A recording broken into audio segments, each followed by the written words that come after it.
Je suis Isabelle Poitou et je travaille dans l'association Mère-Terre que j'ai créée en 2000.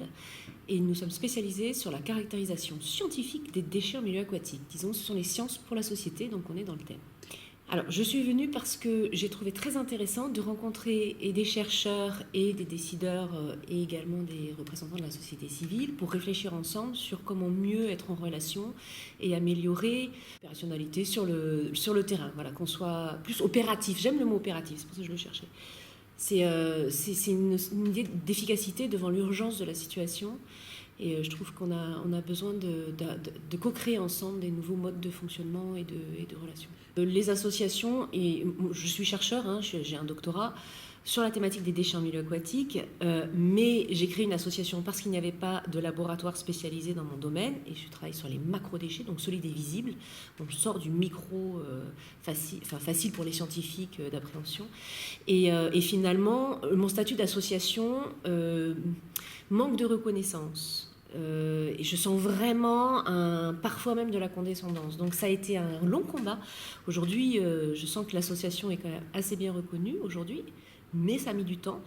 Et encore, l'approche n'étant pas habituelle pour les scientifiques, je sens qu'il y a même une difficulté, parce qu'on est pluridisciplinaire, c'est vraiment de la pluridisciplinarité, de la transdisciplinarité. On est sur les bassins versants, on est avec un jeu d'acteurs important, il faut comprendre les flux, il y a à la fois des géostatistiques, mais il y a aussi de la courante eau en milieu marin, c'est d'où viennent ces déchets, il faut corréler à la météo, mais avec de la donnée qui serait rassemblée, nous on rassemble la donnée par les collecteurs d'informations qui sont les associations, les entreprises, les professionnels.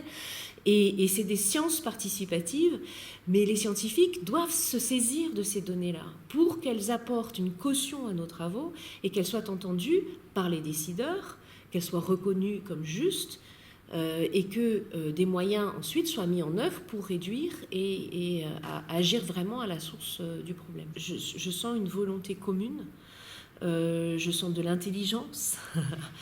Là, au service de la société. Donc, on doit apprendre à travailler ensemble. C'est même vital. Et j'ai trouvé que c'était très intéressant d'entendre les difficultés que les scientifiques avaient. Parce que là, on est confronté pour eux à des enjeux de publication, à un cadre un peu archaïque, j'ai l'impression, par rapport à l'urgence de la situation. Et c'est décalé par rapport aux vrais besoins de la société.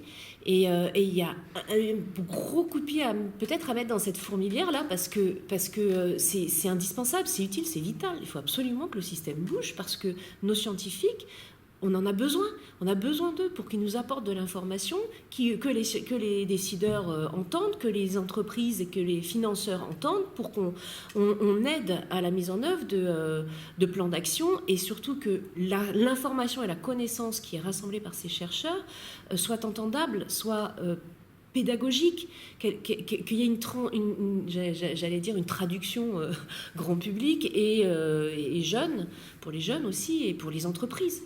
C'est important que les chefs d'entreprise puissent transmettre ensuite au sein de leurs entreprises. On a quand même une majorité de gens qui travaillent. C'est aussi des gens à impliquer dans les changements de la société.